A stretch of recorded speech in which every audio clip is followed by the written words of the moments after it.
नमस्कार, मैं हूं अंकुर। आप देख रहे हैं सत्य न्यूज़। एक नजर डालते हैं अब तक की सुर्खियों पर।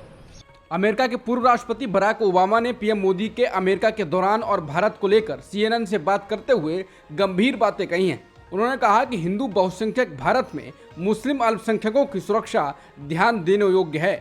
अगर मेरी पीएम मोदी से बातचीत होती, जिन्हें मैं अच्छी तरह से जानता हूं, तो मेरा तर्क का एक हिस्सा ये होगा कि अगर आप भारत में अल्पसंख्यकों के अधिकारों की रक्षा नहीं करते हैं तो इस बात की प्रबल संभावना है कि भारत किसी बिंदु पर अलग होना शुरू कर देगा। ये भारत के हितों के विपरीत होगा। ओबामा ने स्वीकार किया कि उन्होंने जलवायु परिवर्तन और अन्य क्षेत्रों पर भी मोदी के साथ काम किया है, लेकिन उन्होंने कहा कि भारतीय लोकतंत्र के बारे में चिंता व्यक्त करना भी कूटनीतिक बातचीत में शामिल होना चाहिए। इसके साथ ही उन्होंने मोदी जैसे नेताओं के साथ बातचीत करने को लेकर कहा कि आपको उनके साथ व्यापार करना होगा क्योंकि वो राष्ट्रीय सुरक्षा कारणों से महत्वपूर्ण है।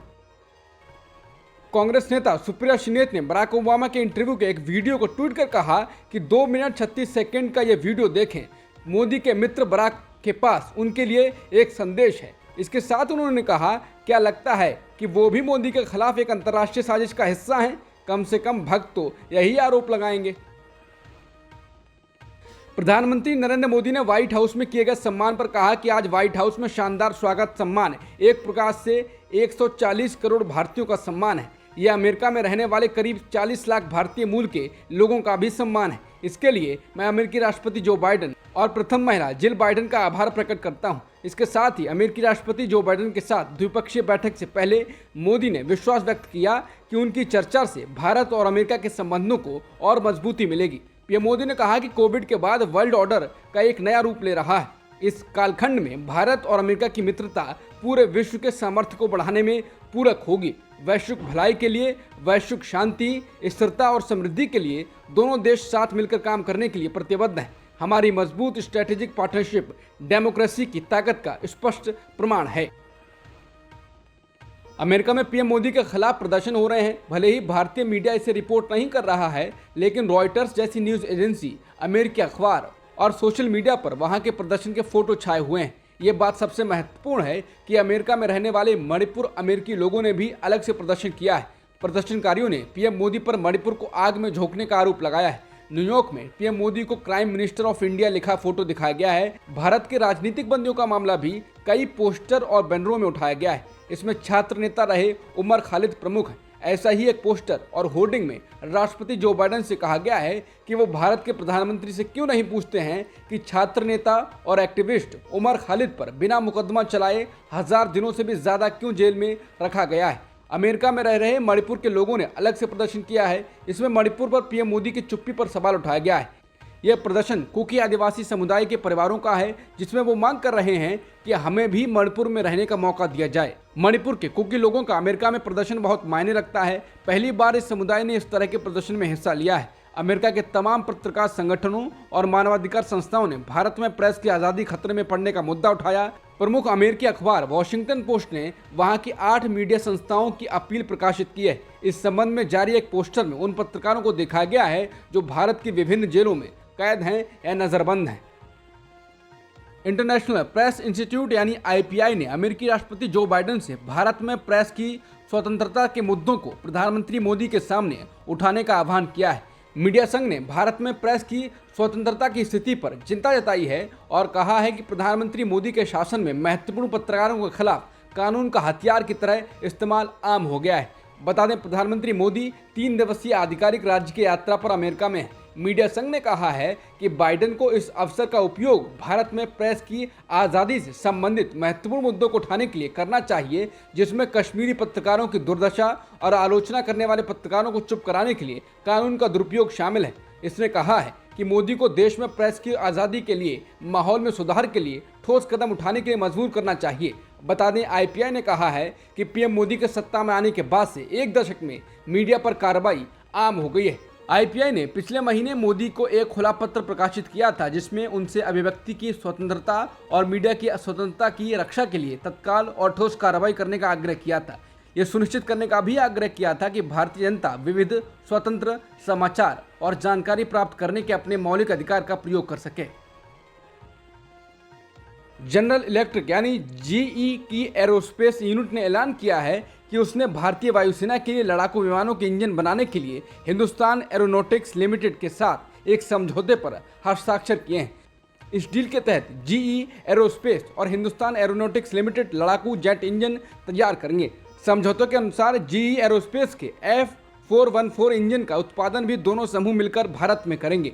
जीई एरोस्पेस की ओर से जारी बयान में प्रधानमंत्री मोदी के अमेरिकी दौरे पर इस समझौते को मील का पत्थर बताया गया है। ऐसे में इस डील से भारतीय वायुसेना को एक नई ताकत मिलेगी और तकनीकी मामले में वो और ज़्यादा मजबूत हो जाएगी। बड़ी बात यह है कि जिस F414 इंजन के उत्पादन की बात हो रही है वो पिछले 30 सालों से अमेरिकी नौसेना का अहम हिस्सा है।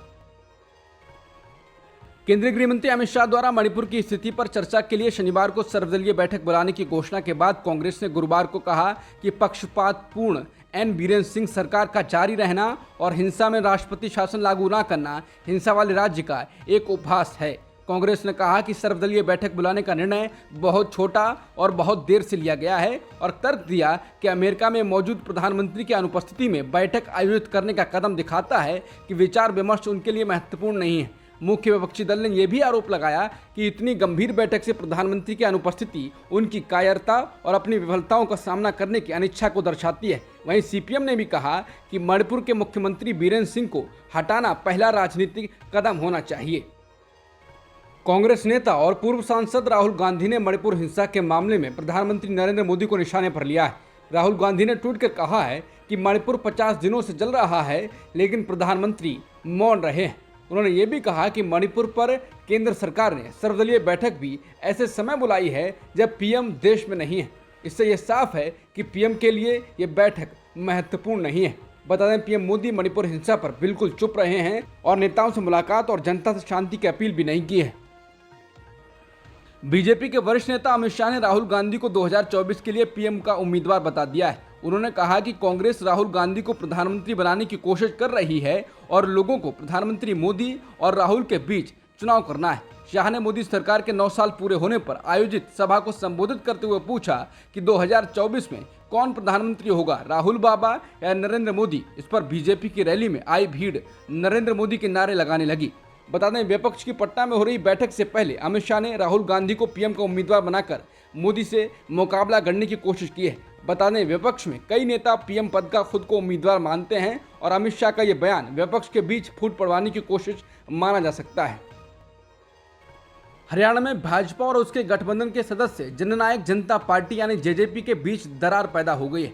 हाल ही में अमित शाह ने घोषणा की थी कि भाजपा हरियाणा की सभी 10 सीटों पर लड़ेगी और जीतेगी, लेकिन आज 22 जून को जेजेपी नेता और हरियाणा के डिप्टी सीएम दुष्यंत चौटाला ने कहा है कि जेजेपी सभी 10 सीटों पर लड़ेगी। दुष्यंत चौटाला ने आज गुरुवार को भिवानी में संवाददाताओं से कहा, ना तो हम भाजपा को रोक सकते हैं और ना ही भाजपा हमें रोक सकती है। उन्होंने कहा कि उनकी पार्टी भी सभी 10 सीटों पर चुनाव लड़ने और जीतने की तैयारी कर रही है। बता दें महिला पहलवानों के मुद्दे पर हरियाणा के जाट भाजपा से बेहद निराश हैं। ऐसे में वो जाट नेतृत्व वाले दल को ही 2024 में वोट डालेंगे।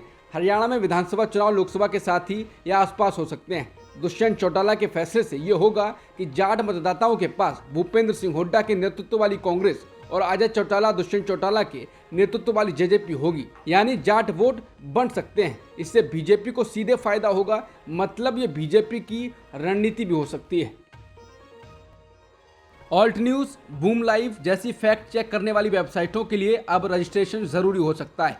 उनकी जवाबदेही तय करने के लिए एक विधेयक में इसका प्रावधान किए जाने की तैयारी है। अगर ऐसा हो गया तो फिर ऐसी वेबसाइटें बिना रजिस्ट्रेशन के फैक्ट चेक क्या कर पाएंगी? तो सवाल है कि फेक न्यूज़ का क्या होगा? क्या सरकारी एजेंसी या फिर सरकार द्वारा मंजूर वेबसाइट ही फैक्ट चेक कर पाएंगी? बता दें एक रिपोर्ट के अनुसार ऑनलाइन फैक्ट चेक करने वाले प्लेटफॉर्मों को अधिक जवाबदेह बनाने की सरकार की योजना है। द इंडियन एक्सप्रेस ने सूत्रों के हवाले से यह खबर जारी की है। इसने कहा है कि पता चला है कि इस उपाय को आगामी डिजिटल इंडिया बिल के तहत एक महत्वपूर्ण प्रावधान के रूप में विचार किया जा रहा है। ये रिपोर्ट तब आई है जब पिछले कुछ समय से केंद्र ने ऑनलाइन फैक्ट चेक वाली सामग्री पर शिकंजा कसने का प्रयास किया है। इस साल के अंत में प्रमुख राज्यों में चुनाव और अगले साल लोकसभा चुनाव को देखते हुए भाजपा की अल्पसंख्यक शाखा उन लोगों को प्रमाण पत्र वितरित करेगी जो प्रधानमंत्री मोदी के दृष्टिकोण और पहल की सराहना करते हैं। पार्टी बुधवार को देवबंद शहर में लगभग 150 मुसलमानों को मोदी मित्र प्रमाण पत्र देगी, जो शहर में इस्लामी अध्ययन का सबसे बड़ा केंद्र है। लोकसभा चुनाव 2024 से पहले देश के चुनिंदा 65 लोकसभा क्षेत्रों में बीजेपी अल्पसंख्यक मोर्चा द्वारा काम किया जा रहा है, जहां मुस्लिम मतदाताओं की संख्या 30% से ज्यादा है। बीजेपी ने इसके लिए हर एक विधानसभा में 5000 मोदी मित्र बनाने का लक्ष्य रखा है। इसके लिए देश के 65 लोकसभा क्षेत्रों में आने वाले हर एक विधानसभा क्षेत्र में एक प्रभारी और 30 सह प्रभारी नियुक्त किए गए हैं। भाजपा अल्पसंख्यक मोर्चा के राष्ट्रीय अध्यक्ष जमाल सिद्दीकी ने द इंडियन एक्सप्रेस को बताया, ये भाजपा कैडर बेस से परे अल्पसंख्यकों तक पहुंचने का एक प्रयास है।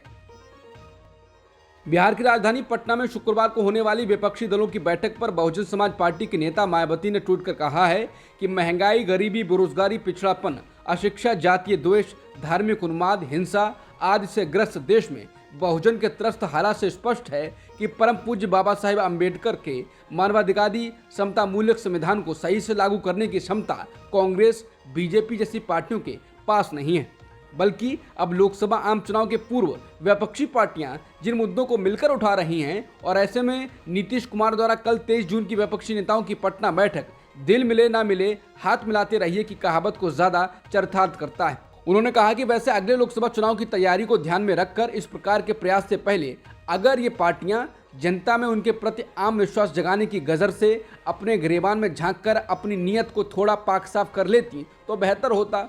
मुंह में राम बगल में छुरी आखिर कब तक चलेगा। उन्होंने कहा कि यूपी में लोकसभा के 80 सीट चुनावी सफलता की कुंजी कहलाते हैं, किंतु विपक्षी पार्टियों के रवैये से ऐसा नहीं लगता है कि वो यहाँ अपने उद्देश्य के प्रति गंभीर व सही मायने में चिंतित हैं।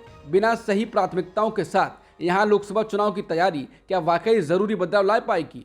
अब तक की सुर्खियों में इतना ही। बाकी खबरों के लिए बने रहिए सत्यहिंदी.com के साथ।